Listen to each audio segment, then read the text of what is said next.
That little piece act like it didn't want to go in. Okay, turn it. And now what I'm going to do, I'm going to hold this button down for 3 seconds. Then I'm going to let it go. That's going to test the smoke detector to make sure it's working. So here we go.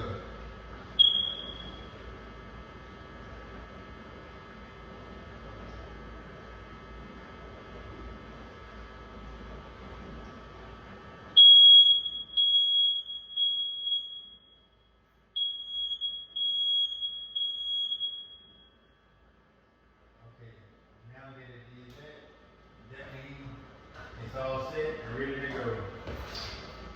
So,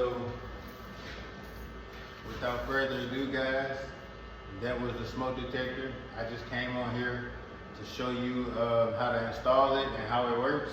So, without further ado, make sure y'all like, comment, and subscribe, man. I'm gonna come with more videos every day. I'm not letting up, man. I'm going harder and harder and harder, man.